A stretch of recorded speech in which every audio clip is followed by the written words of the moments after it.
Hello student, welcome to ESCC YouTube channel. आज हम लोग 11th क्लास के सिलेबस को स्टार्ट करने जा रहे हैं। ओके, और मेरे चैनल का नाम है Einstein science coaching centre Rohtas, जिसको शॉर्ट फॉर्म में बोलते हैं ESCC।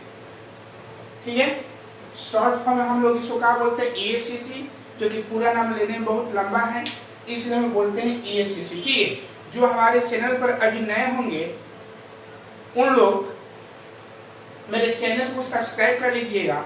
सब्सक्राइब करने से आपको एक फायदा ये है कि जितना हम वीडियो आप लोग को अपलोड करेंगे वो टाइम टू टाइम आपको मिल जाएगा। ठीक है, और जैसा कि आप लोग जानते हैं कि हमारे देश में कोरोना महामारी का दौर चल रहा है और कहीं भी कोचिंग संस्था या कोई भी शिक्षित या शैक्षिक स्थान खुला हुआ नहीं है। ठीक है, जो कि बहुत सारे लोगों का मांग था मेरे स्टूडेंट का कि सर ISC फर्स्ट ईयर का क्लास स्टार्ट करिए। तो आज हम आप लोग को स्टार्ट करने जा रहे हैं और 11th क्लास का जो हम लोग आज मैथ का सिलेबस स्टार्ट करेंगे।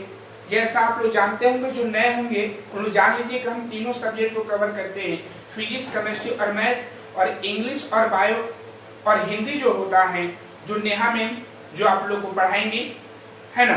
तो आज हम जो सिलेबस आप लोग का स्टार्ट करने जा रहे हैं वो आप लोग को 11th क्लास का मैथ का स्टार्ट करने जा रहे हैं। ओके, तो सबसे पहले कोई भी चीज को जानने से पहले उसका इंट्रोडक्शन होता है और उस चैप्टर उस सिलेबस में क्या हमको पढ़ना है। अगर मैथ है तो मैथ में हम लोग क्या पढ़ना है, कौन कौन सा हम लोग को चैप्टर पढ़ना है, उसका आज हम आप लोग को इंट्रोड्यूस करा दे रहे हैं, परिचय दिला दे रहे हैं, और उसके बाद हम लोग आगे की ओर बढ़ेंगे। ठीक है, तो सबसे पहले हम लोग चैप्टर इंट्रोडक्शन पढ़ेंगे कि हम लोग 11th क्लास का जब मैथ पढ़ेंगे तो उसमें हम लोग क्या हम लोग रीड करना है, पढ़ना है ना। तो पहला हम लोग का मिलेगा समुच्चय, जिसको इंग्लिश में सेट बोलते हैं। क्लियर है। दूसरा चैप्टर का नाम है संबंध एवं फलन, जिसको इंग्लिश में रिलेशन एंड फंक्शन बोलते हैं। ओके, तीसरा है त्रिकोणमितीय फलन, जिसको इंग्लिश में बोलते हैं ट्रिगोनोमेट्रिक फंक्शन। चौथा है गणितीय आगमन का सिद्धांत, जिसको हम बोलते हैं प्रिंसिपल ऑफ मैथमेटिकल इंडक्शन। पांचवा चैप्टर है सम्मिश्र संख्या और द्विघात समीकरण, जिसको इंग्लिश में बोलते हैं complex number and quadratic equation. Six chapter है आप लोग का लीनियर इनक्वालिटी, जिसको रैखिक असमीकाएं बोलते हैं। ओके, सेवेंथ चैप्टर जो है यहाँ पर वो क्रमचय और संचय, जो चैप्टर नंबर 7 है जो हम लोग पढ़ेंगे मैथ में, क्रमचय और संचय, जिसको परम्यूटेशन एंड कॉम्बिनेशन के नाम से हम लोग क्या करेंगे, जानेंगे। एक आप लोग का चैप्टर है द्विपद प्रमेय, जिसको बाइनोमियल थ्योरम बोलते हैं, बाइनोमियल थ्योरम। 9 चैप्टर है जो अनुक्रम एवं श्रेणी, जो कि आप लोग 10th क्लास में पढ़कर आए हैं। समांतर श्रेणी, जिसको हम AP बोलते हैं। तो अनुक्रम और श्रेणी को इसमें हम लोग पढ़ेंगे, लेकिन अंतर यही देखिएगा बाबू कि 10th और IS में अंतर क्या है कि 10th में आप इतना पढ़े होंगे तो IS में इसका डबल पढ़ना है, ये ध्यान रखिएगा। कोई भी चीज को आप लोग थ्योरिकल पढ़ेंगे उसको बारे में अच्छा से गहराई से आपको बताया जाएगा। ठीक है, 10th चैप्टर है आप लोग का सरल रेखा है, जिसको हम लोग स्ट्रेट लाइंस बोलते हैं। 11th चैप्टर है शंकु परिच्छेद, जिसको कोनिक सेक्शन बोलते हैं। 12th चैप्टर आप लोग का त्रिविमीय ज्यामिति, जिसको हम 3 डायमेंशनल ज्योमेट्री बोलते हैं। 13 जो चैप्टर मिलेगा, 13 जो है सीमा ऑकलेट्स, जिसको लिमिट एंड डेरिवेटिव्स बोलेंगे। 14 जो चैप्टर है गणितीय विवेचन, जिसको हम लोग बोलते हैं मैथमेटिकल रीजनिंग। और 15 चैप्टर है आप लोग का सांख्यिकी, जिसको स्टैटिस्टिक्स, जो कि आप लोग 10 क्लास में पढ़े हैं, मैथमेटिका जो भी बहुलक पढ़े होंगे। और जो आप लोग का 16 जो चैप्टर है प्रायिकता, जिसको प्रोबेबिलिटी बोलते हैं, ये भी आप लोग को 10th क्लास में मिला होगा, लेकिन उससे कई गुना इसमें मिलेगा। ठीक है, तो अभी हम आप लोग को जो आप लोग चैप्टर इंट्रोडक्शन बताए, जो इंट्रोड्यूस कराए, परिचय कराए, तो हम लोग का 11th क्लास का जो मैथ सिलेबस जो स्टार्ट होगा वो हम लोग इतना हम लोग पढ़ेंगे, तो हम लोग का 11th का चैप्टर का हो जाएगा, समाप्त हो जाएगा। ओके, एक बार फिर से आपको बता दे रहे हैं कि अभी तक आप न्यू सब्सक्राइबर होंगे तो हमारे चैनल को Einstein science coaching centre Rohtas डालिएगा, यूट्यूब पर मेरा चैनल आ जाएगा, और उसके बाद उसके बगल में रेड बटन होगा जहाँ सब्सक्राइब लिखा होगा, उसको क्लिक कर दीजिएगा, मेरा चैनल सब्सक्राइब होगा। इससे फायदा यही रहेगा कि जो भी हम वीडियो आप लोग को अपलोड करेंगे या देंगे वो आपके पास लिंक चला जाएगा। ठीक है, ओके। तो अब हम लोग अपने विषय वस्तु की ओर पढ़ते हैं। तो हमारा विषय वस्तु इसमें का पहला आप लोगों को चैप्टर पढ़ाएंगे सेट। क्या पढ़ाएंगे? सेट। लेकिन सेट पढ़ाने से कुछ इसमें हम लोग मेन पॉइंट है, जो मुख्य बिंदु जो हम बताना चाह रहे हैं उसको पढ़ लीजिए। मुख्य बिंदु, मुख्य बिंदु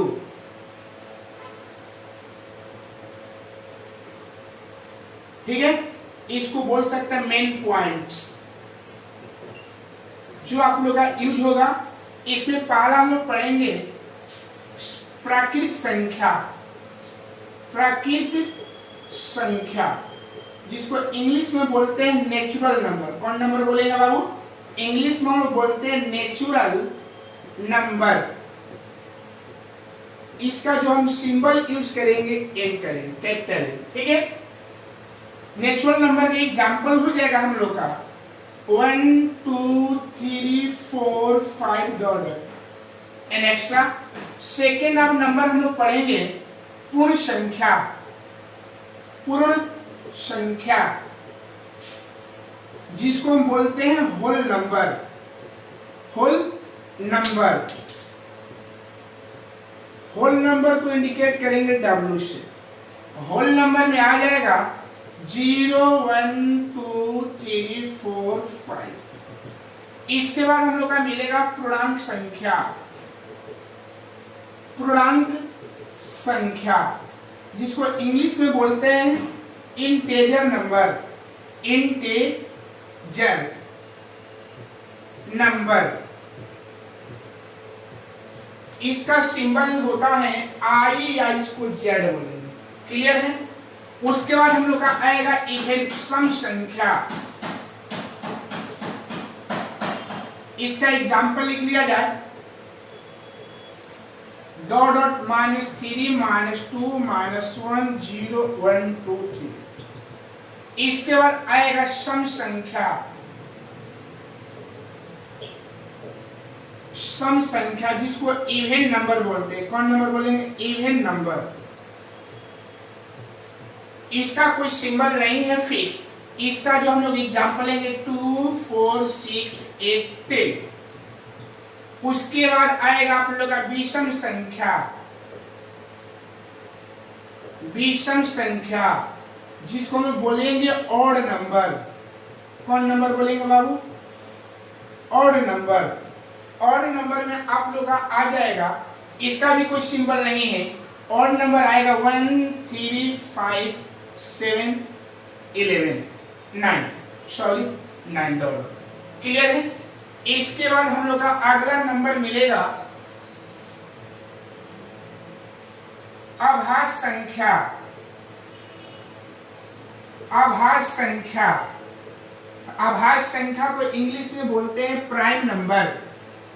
प्राइम नंबर, इसका कोई सिंबल नहीं है, लेकिन इसका एग्जाम्पल है 2 3 5 7 11 13 डॉलर। इसके बाद आ जाएगा परिमेय संख्या। परिमेय संख्या, परिमेय संख्या जिसको बोलते हैं रेशनल नंबर। रेशनल नंबर, इसका एग्जाम्पल हो जाएगा रेशनल नंबर जैसे 0 1/2 1/3। हम जिस नंबर को हम लोग क्या करते हैं P/Q के फॉर्म में लिखते हैं, Q नॉट इक्वल 0। समझाएंगे अब इसको। उसके बाद हम लोग आएगा अपरिमेय संख्या। अपरिमेय संख्या जिसको बोलते हैं इरेशनल। इरेशनल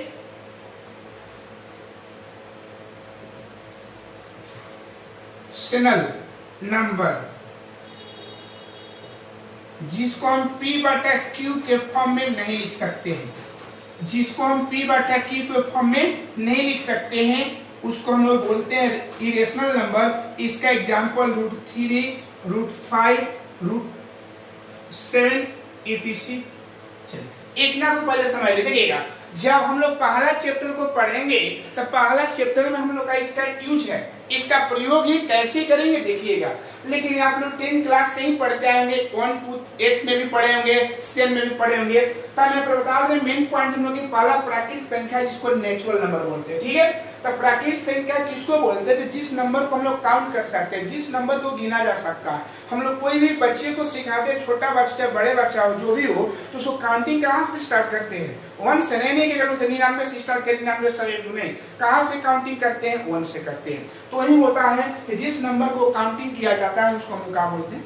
प्राकृतिक संख्या, ठीक है। और इसका सिंबल n होता है, क्लियर है। 1 2 3 4 5। अगर कोई आपसे पूछेगा, एक क्वेश्चन आता है कंपटीशन में कि सबसे छोटी प्राकृतिक संख्या क्या है, तो सबसे छोटी प्राकृतिक संख्या हमारा क्या होगा? 1। एक क्वेश्चन आपको एग्जाम में पूछेगा कि सबसे छोटी प्राकृतिक संख्या क्या होता है? 1। और सबसे बड़ा तो कोई लिमिट नहीं है, बड़ा में कोई भी लिख सकते हैं। पूर्ण संख्या, तो पूर्ण संख्या का मतलब होता है अगर प्राकृतिक संख्या में अगर 0 को सम्मिलित कर दिया जाए, प्राकृतिक संख्या में अगर 0 को सम्मिलित कर दिया जाए, मिला लिया जाए, तो बाकी जो संख्या प्राप्त होगा उसको हम लोग कौन संख्या बोलेंगे? पूर्ण संख्या, जिसको इंग्लिश में होल नंबर बोलते हैं। और इसका सिंबल W होता है। क्या होता है बाबू? इसका सिंबल W, क्लियर है। और इसका W जो होता है 0 से, पूर्ण संख्या 0 से स्टार्ट होता है। और इसमें भी एक क्वेश्चन आएगा, आपसे कोई पूछेगा कि सबसे छोटी पूर्ण संख्या क्या है, तो सबसे छोटी पूर्ण संख्या का बाबू 0 होता है। क्या होता है? 0। इसको किसे इंडिकेट करते हैं? W से, क्लियर है। थर्ड है आप लोग का पूर्णांक संख्या। कौन संख्या? तो पूर्णांक संख्या वह संख्या होती है जिसमें ऋणात्मक और धनात्मक दोनों संख्या होती है। जिस संख्या में ऋणात्मक और धनात्मक दोनों संख्या आ जाता है उस संख्या को हम लोग क्या बोलते हैं? पूर्णांक संख्या के नाम से क्या करते हैं? जानते हैं। और इसको इंडिकेट करते हैं I या Z से, क्लियर है। उसके बाद आएगा सम संख्या। अब ध्यान दीजिएगा बाबू, यहाँ थोड़ा सा एग्जाम्पल कि सर काहे माइनस से ही स्टार्ट किए हैं 3 से, क्या कोई -1000 से भी स्टार्ट कर सकते हैं, -1,00,000 से भी स्टार्ट कर सकते हैं, क्योंकि यहाँ डॉट डॉट, यहाँ डॉट डॉट, मतलब आगे भी बढ़ सकते हैं, पीछे भी आ सकते हैं, कोई लिमिट नहीं। लेकिन आपको ये ध्यान देना है कि इसमें माइनस प्लस दोनों रहता है, क्लियर है। सम संख्या का आप लोग जानते हैं कि जो नंबर 2 से भागा लग जाए तो उसको सम संख्या बोलते हैं। और विषम संख्या, जो संख्या में 2 से भागा नहीं लगता है, उसको विषम संख्या बोलते हैं, क्लियर है। तो ये सब आप लोग जान रहे होंगे। हाँ, एक आता है अभाज्य संख्या। तो अभाज्य संख्या किसे कहते हैं? एक क्वेश्चन और रख सकते हैं कि सबसे छोटी सम संख्या कौन होता है? 2। और सबसे छोटी विषम संख्या कौन होता है? 1। एक ऑब्जेक्टिव कंपटीशन में आप लोग का देता है, ठीक है। अभाज्य संख्या, तो अभाज्य संख्या वह संख्या होती है जो स्वयं या 1 से कट के, जो स्वयं अपने अंकों से या 1 से कट जाता है, तो उस संख्या को हम लोग अभाज्य संख्या, जिसको प्राइम नंबर के नाम से हम लोग क्या करते हैं? जानते हैं। और प्राइम नंबर जो स्टार्ट होता है 2 से, कोई लोग भूल कर 1 स्टार्ट करते हैं, लेकिन याद रखिएगा कि जो अभाज्य संख्या जो होता है 1 नहीं होता है, अभाज्य संख्या हमको 2 से स्टार्ट होता है। तो अभाज्य संख्या 2 3 5 7 11 13 15 नहीं होगी, 15 को काटने वाला बहुत है। 3 से भी 15 कटेगा, 5 से भी 15 कटेगा, तो 15 तक खुद का डायवे करेगा। कंफर्म? चलिए, तो वही है कि जो संख्या स्वयं अपने से सेल्फ डिपेंडेंट होता है, जो अपने ही से करता है, उसको हम लोग क्या बोलते हैं? हम लोग अभाज्य संख्या, जिसको प्राइम नंबर बोलते हैं। परिमेय संख्या, तो जिस संख्या को P/Q के रूप में लिखा जा सकता है, तो जिस संख्या को P/Q के रूप में लिख सकते हैं उसको हम लोग क्या बोलते हैं? परिमेय संख्या बोलते हैं। और याद रखिएगा कि सबसे छोटी परिमेय संख्या 0 होता है, सबसे छोटी अभाज्य संख्या क्या होता है? 2 होता है, ओके। अपरिमेय संख्या, तो अपरिमेय संख्या वह संख्या होता है जिसे P/Q के रूप में लिखा नहीं जा सकता है। या एक बार बोल सकते हैं कि जिस संख्या का वर्गमूल नहीं निकलेगा, जिस संख्या का पूर्णतः वर्गमूल नहीं निकलता है, वो सभी संख्याएं अपरिमेय संख्या कहलाती हैं। जिस संख्या का पूर्णतः मतलब पूर्ण रूपों से वर्गमूल नहीं निकलता है, तो उन संख्या को हम लोग क्या बोलते हैं? अपरिमेय संख्या के नाम से क्या करते जानते हैं। जैसे √3 का वर्गमूल पूरा पूरी होता है, √5 का √7 का नहीं होता है। लेकिन अगर कोई पूछेगा कि बताइए कि √9 परिमेय है कि अपरिमेय है, तो √9 परिमेय संख्या है, क्योंकि √9 का वर्गमूल हम लोग का 3 होता है। तो क्लियर समझिएगा कि जिस संख्या का वर्गमूल नहीं निकलता है उस संख्या को हम अपरिमेय संख्या कहते हैं, और जिस संख्या का वर्गमूल निकल जाता है उस संख्या को परिमेय संख्या बोलते हैं। ओके, कंफर्म होगा। चलिए, अब अगला हम संख्या का बात करने जा रहे हैं, वो है बहुत मस्त संख्या है। अब लोग आएगा वास्तविक संख्या। कौन संख्या बाबू? वास्तविक संख्या। वास्तविक संख्या, इसको रियल नंबर बोलेंगे। कौन नंबर बोलेंगे? Real number. वास्तविक संख्या जो होता है, वास्तविक संख्या बराबर परिमेय संख्या प्लस अपरिमेय संख्या।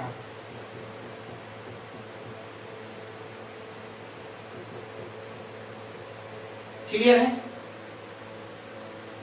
अगला नंबर आप लोग का हो जाएगा सम्मिश्र संख्या।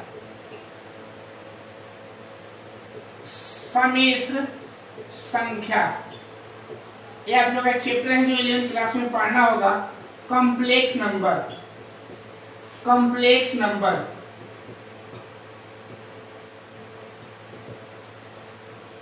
तो इसका सम्मिश्र संख्या जो होता है वो वास्तविक संख्या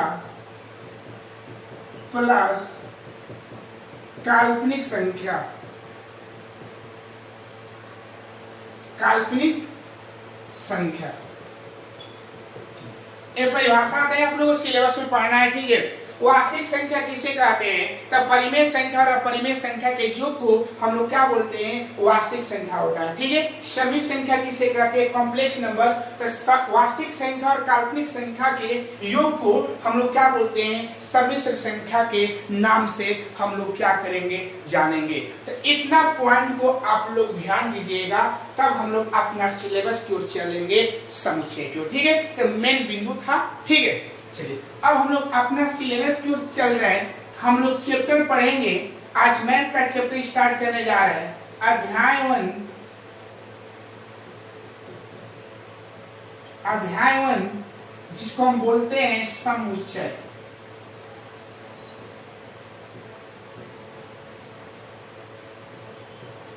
इसको इंग्लिश में बोलते हैं सेट। देखिए अब हमको पढ़ना है समुच्चय कि समुच्चय होता क्या है, ठीक है। तो समुच्चय हम लोग का चैप्टर का नाम है। कोई पूछेगा कि हम लोग कौन सा चैप्टर पढ़ रहे हैं बाबू, तो बोलिएगा फर्स्ट चैप्टर पढ़ रहे हैं मैथ में, समुच्चय। और याद रखिएगा इसका जो मार्क्स है अप्रोक्स लगभग आप लोग का 20 नंबर का होगा। जो हम पहला चैप्टर पढ़ाने जा रहे हैं वो लगभग 20 नंबर का, मतलब उससे कुछ कम भी हो सकता है, ज्यादा होने का चांस नहीं, ठीक है। तो ये मार्क्स 20 नंबर का है, बहुत इंपॉर्टेंट है, फर्स्ट ईयर में बहुत ही इंपॉर्टेंट है। और इस चैप्टर से किसी भी कंपटीशन में जाइएगा आपको एक क्वेश्चन आपको रहेगा, या पॉलिटेक्निक करिए, एनडीए करिए, अब रेलवे में भी इस टाइप के क्वेश्चन को दिया जा रहा है ना, ठीक है। तो हमारा पहला हेडिंग है, हम पढ़ेंगे समुच्चय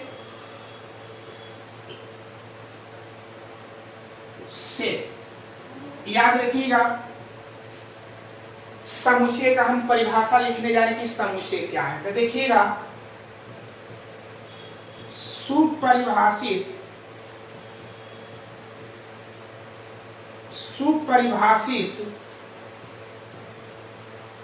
वस्तुओं के संग्रह को, सुपरिभाषित वस्तुओं के संग्रह को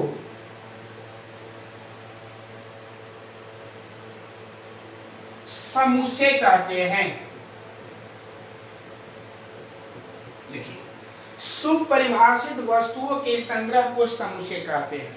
अब बात करें कि सर सुपरिभाषित मतलब होता क्या है, तो बोला कि सुपरिभाषित का मतलब है कि वह वैसी वस्तु है जिसको हम लोग क्या करते हैं, पूर्ण रूपों से उसको परिभाषित कलेक्शन कर सकते हैं, सुपरिभाषित कर सकते हैं। तो सुपरिभाषित वस्तुओं के संग्रह को समुच्चय कहते हैं। मतलब वे सभी वस्तुएं जिनको हम लोग क्या कर सकते हैं, आसानी तरह से, आसान तरीका से उसको हम लोग क्या कर सकते हैं, परिभाषित कर सकते हैं। तो उन वस्तुओं को हम लोग क्या बोलते हैं, समुच्चय के नाम से हम लोग क्या करते जानते हैं। जैसे थोड़ा सा ध्यान दीजिएगा बाबू, इसको एग्जाम्पल से और समझ लीजिएगा। पहला एग्जाम्पल जैसे मान लेते दे रहे हैं, प्राकृत संख्याओं का संग्रह।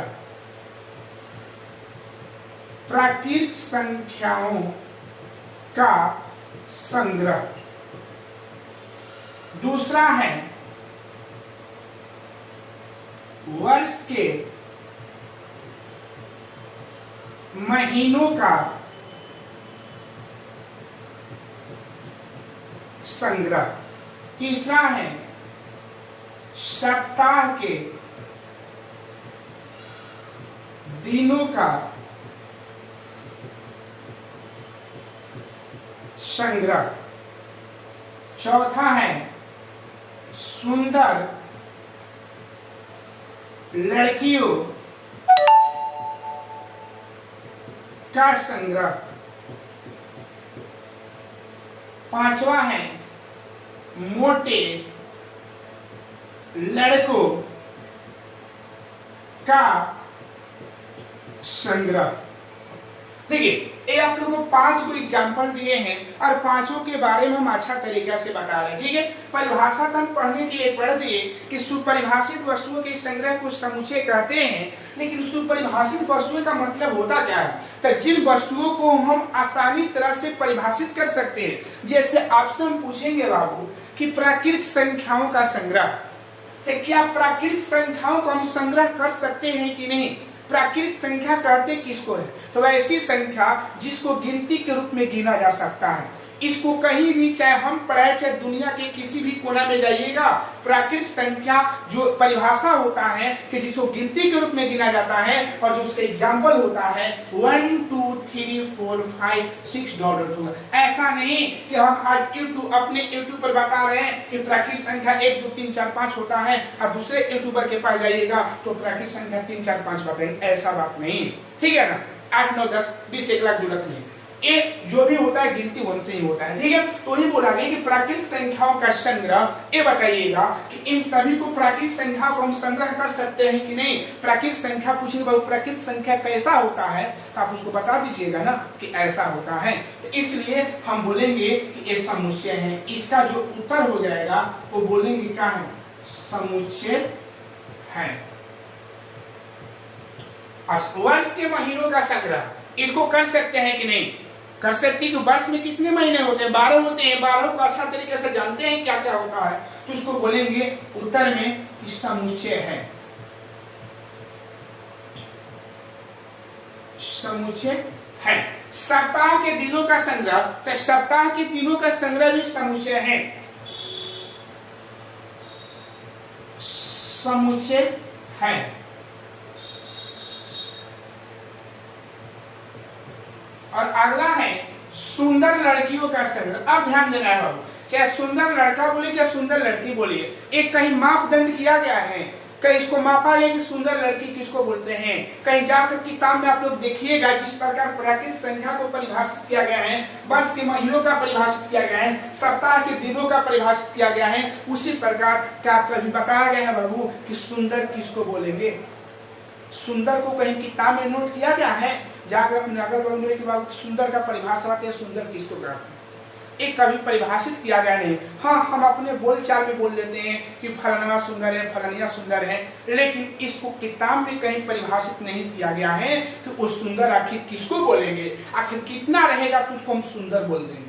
एक कहीं मापदंड किया गया नहीं है। तो आप ऐसे ही बोल सकते हैं कि जिन वस्तुओं का मापदंड सही तरीका से किया जाता है उसको समुच्चय बोलते हैं, और जिसको नहीं किया जा सकता है उसको समुच्चय नहीं बोलते हैं।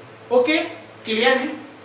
चलिए, तो अब आप लोग समझ गए होंगे, आई होप समझ गए तो हम क्या बताना चाह रहे हैं।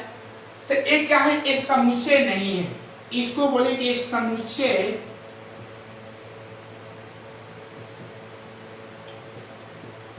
समुच्चय नहीं है। अगला है मोटे लड़कों का संग्रह। कहीं ये भी बुक में लिखा गया है क्या बाबू कि मोटा लड़का किसको बोलेंगे? नहीं ना। जिस प्रकार इन सभी चीजों के बारे में बताया गया है कि प्राकृतिक संख्या 1 से स्टार्ट होता है, वर्ष में 12 महीना होता है, सप्ताह में दिन 7 होते हैं, उसी प्रकार सुंदर लड़कियों का कहीं बताया गया है, कहीं मापदंड किया गया है कि कितना रहेंगे तो उसको सुंदर बोलेंगे। मोटे लड़कों का संग्रह, क्या इसको मापदंड किया गया है कि कितना रहेगा तो उसको मोटा बोलेंगे? इसलिए बोलेंगे कि इसका भी जो हम लोग का उत्तर हो जाएगा वो क्या बोलेंगे? समुच्चय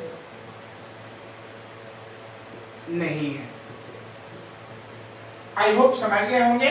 कि समुच्चय का परिभाषा क्या है, तो फिर से देख लीजिएगा कि सुपरिभाषित वस्तुओं के संग्रह को समुच्चय कहते हैं। सुपरिभाषित वस्तुओं के समुच्चय को सुपरिभाषित वस्तुओं के संग्रह को समुच्चय कहते हैं। और जिन वस्तुओं को हम अच्छा तरीका से सुपरिभाषित कर सकते हैं उसको हम लोग क्या बोलते हैं, समुच्चय बोलते हैं। क्या बोलते हैं बाबू, समुच्चय। ओके, तो सुपरिभाषित वस्तुओं के संग्रह को समुच्चय बोलते हैं। जैसे प्राकृतिक संख्याओं का संग्रह ये समुच्चय है, क्योंकि प्राकृतिक संख्या को आप जानते हैं कि प्राकृतिक संख्या होती कैसा है। वर्ष के महीनों का संग्रह ये समुच्चय है कि जो वर्ष के महीनों के बारे में जानते हैं कि वर्ष में कितने महीने होते हैं और कौन कौन होते हैं। सप्ताह के दिनों का संग्रह, तो सप्ताह में कितने दिन होते हैं, सप्ताह होता क्या है, उन सब के बारे में जानते हैं। उसमें कितने दिन होते हैं वो भी जानते हैं, इनको संग्रह कर सकते हैं। लेकिन सुंदर लड़कियों का संग्रह ये समुच्चय नहीं है, क्योंकि ये किसी से बारे में पूछिएगा, किसी से भी कि सुंदर किसको बोलेंगे, चाहे कोई भी किताब पलट कर देख लीजिएगा, सुंदर के बारे में अब तक व्याख्या ही नहीं किया गया है क्या कि सुंदर किसको बोलेंगे। हम अपना बोलचाल में भलो बोल सकते हैं बाबू, लेकिन ये नहीं मापदंड किया गया कि सुंदर किसको बोलेंगे। जिस प्रकार किताब में इन सबको लिखित किया गया है इसके बारे में लिखा गया नहीं है। मोटे लड़कों का संग्रह ये भी समुच्चय नहीं है। या एक और बात बोल दिया जाए, तेज लड़कों या लड़कियों दोनों पूछ सकते हैं। तेज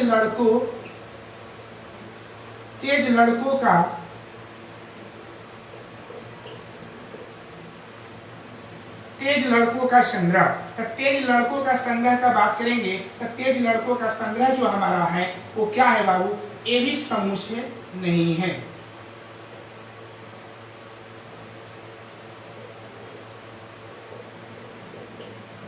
समुच्चय नहीं है। तो आई होप समझ गए होंगे कि समुच्चय किसे कहते हैं, समुच्चय किसे कहते हैं। क्लियर है।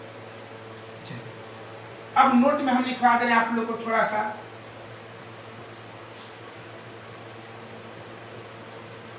किसी भी समुच्चय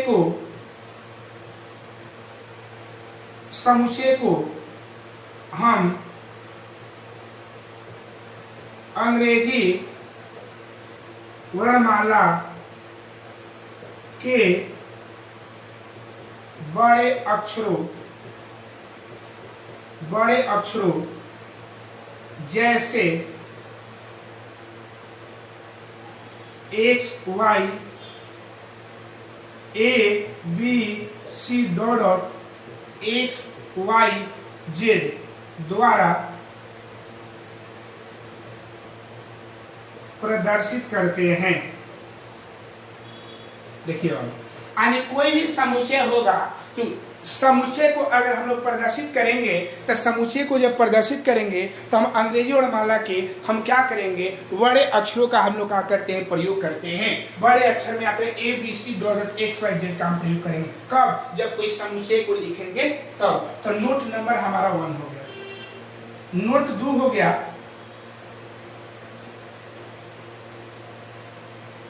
समुच्चय के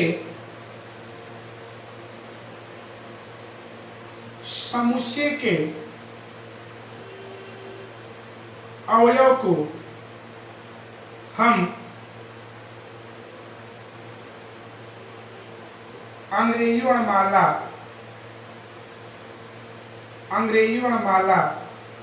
के छोटे अक्षरों जैसे ABC डॉट XYZ द्वारा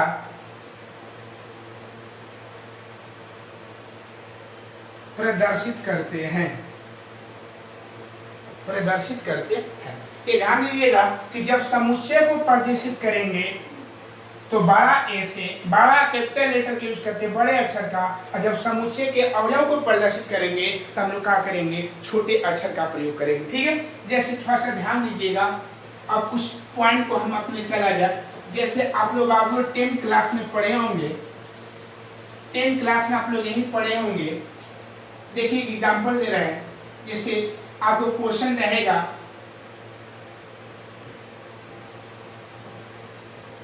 x² - 4 = 0 के मूल को समुच्चय रूप में लिखे। देखिए ये आपका क्वेश्चन है कि यदि x स्क्वायर माइनस 4 बराबर 0 के मूल को समुच्चय रूप में लिखे, तो आप लोग इसको हल कर दीजिएगा। कैसे सोल्व करिएगा बाबू इसको? जब सोल्व करिएगा तो x square minus 4 equal 0, x square equal 4, x बराबर plus minus root 4, x equal plus minus 2। यानी इसका मतलब ये हुआ कि x का वैल्यू प्लस 2 आया और x का वैल्यू माइनस 2 आया।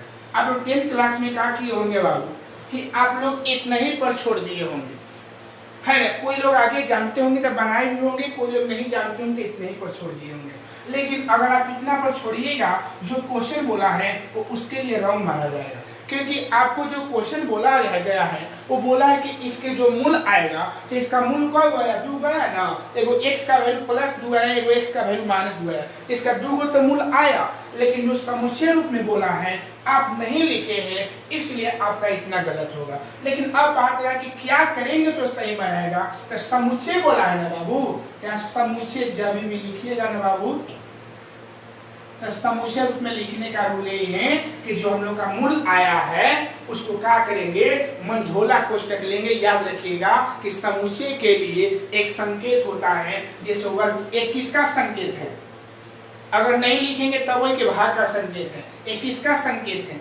जोड़ का, गुणा का और भाग का। अगर एक सिंबल अगर दिया रहेगा तो हम जान जाएंगे कि ऐसा सिंबल है तो भाग बोलेंगे, ऐसा सिंबल रहेगा तो जोड़ बोलेंगे, ऐसा सिंबल रहेगा तो गुणा बोलेंगे, ऐसा रहेगा तो भाग बोलेंगे, और ऐसा रहेगा तो उसको रूट बोलेंगे, वर्गमूल निकालना है। ठीक उसी प्रकार समुच्चय का भी एक अपना पहचान होता है, समुच्चय का भी एक संकेत होता है और उसका संकेत मंझोला कोष्टक होता है। ठीक है, तो 10th क्लास में आप लोगों को दिया गया होगा क्वेश्चन कि x स्क्वायर माइनस 4 इक्वल 0 के मूल को समुच्चय रूप में लिखे। तो सबसे पहले इसका कौन मूल आया? 2 आया।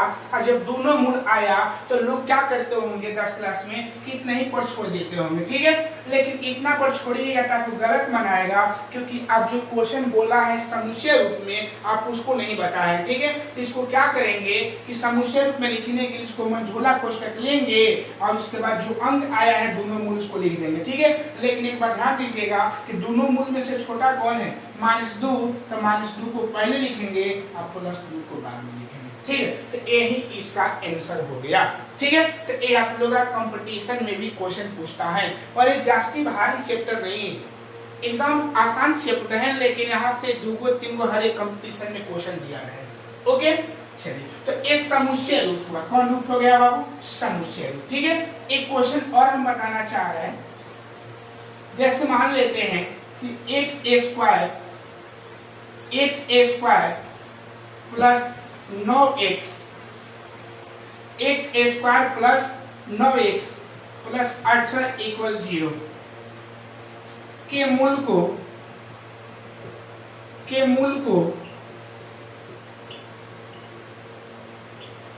समुच्चय रूप में लिखे। तो इसको भी हम लोग हल करेंगे। 10th क्लास में पढ़े होंगे x square plus 9x plus 18 equal 0, x square 18 6x plus 3x। आप लोग पढ़े होंगे 10 क्लास में कि इसका गुना करते हैं। 18 को 2 भाग में तोड़िए कि जोड़ने और घटाने पर 18 18 6 9 हो जाएगा। x का यहाँ कॉमन ले लेंगे तो x प्लस 6 और यहाँ 3 का कॉमन ले लेंगे तो x प्लस क्या बन जाएगा 6 इक्वल 0। x प्लस 6 और ये मिलाकर दोनों में से कोई लिखेंगे और वो x प्लस 3 इक्वल 0। ठीक है, अब देखिए यहाँ पर 2 भाग कर दिया जाएगा तो x प्लस 6 इक्वल 0, तो x equal 0 minus 6, x equal minus 6, x plus 3 equal 0, तो x 0 minus 3, x equal minus 3। तो समुच्चय में लिखना है ना बाबू, तो समुच्चय में लिखेंगे तो क्या लिखेंगे? मंझोला कोष्टक देंगे। दोनों में से छोटा कौन है? पहले तो दोनों में छोटा -6 है और ये -3 है। क्लियर है, क्योंकि माइनस में जो अंक बड़ा होता है उसको छोटा माना जाता है। ठीक है, चलिए, तो ये ध्यान रखिएगा कि जब मूल को निकालने के लिए बोलेगा, निकालने के बाद बोलेगा समुच्चय रूप में लिखिए, तो समुच्चय रूप में हम लोग क्या करते हैं, ऐसे लिखेंगे। ओके, चलिए एक और क्वेश्चन आप लोग बता रहे हैं।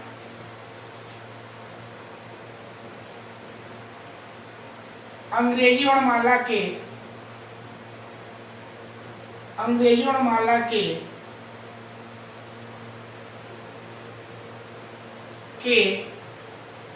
स्वरों को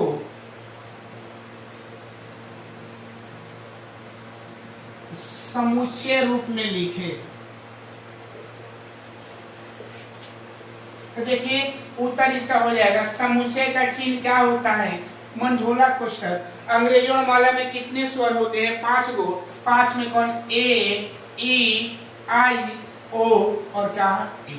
ठीक है, यही आपका आंसर होगा। ठीक है, अब एक और बात आप लोग सोचते होंगे कि सर इसमें ऐसे नहीं लिख सकते हैं, ए, ई, आई, ओ, यू। तो याद रखिएगा कि जब भी समुच्चय के अंदर कोई भी अवयव को लिखा जाएगा, कोई भी सदस्य को लिखा जाएगा, तो अंग्रेजी वर्णमाला के हम छोटे अक्षर का ही प्रयोग करेंगे, बड़े अक्षर का नहीं। इसलिए हम इसमें कौन अक्षर लिखेंगे, छोटा अक्षर, ए, ई, आई, ओ और क्या, यू।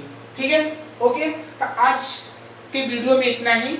आज सिर्फ आप लोगों को ये बताया गया था कि आप लोग का जो 11th क्लास का जो सिलेबस स्टार्ट हुआ है, उस सिलेबस के मैथ में हम लोग को कौन कौन सा चैप्टर पढ़ना है और कौन कौन सा चैप्टर पढ़ना और कितने मार्क्स का है, वो आपको बताया गया। ठीक है, तो इसमें हम आज आप लोग को पहला चैप्टर स्टार्ट किए समुच्चय, और समुच्चय में आज ज्यादा नहीं बताए हैं, सिर्फ उसका परिभाषा बताए हैं और उसके परिभाषा पर इस क्वेश्चन को थोड़ा सा बताएं। ठीक है, लेकिन ऐसा बहुत सारे आप लोग का थ्योरी है जो कल से हम लोग रेगुलर पढ़ा जाएगा। ओके, तो बहुत एकदम सिंपल चैप्टर है, और जो भी क्वेश्चन में आपको प्रॉब्लम होगा कमेंट करिएगा कमेंट बॉक्स में। अगर जहां भी क्वेश्चन में फॉल्ट होगा उसको बोलिएगा। जब अगला कोई वीडियो स्टार्ट करेंगे, मतलब आज जो वीडियो स्टार्ट दिए हैं, इसके बाद अगला वाला जो कल वीडियो बनाएंगे, अगर इस क्वेश्चन में जो प्रॉब्लम होगा तो कमेंट करिएगा। हम आपको उस क्वेश्चन को, जिस दिन वीडियो आपको बनाएंगे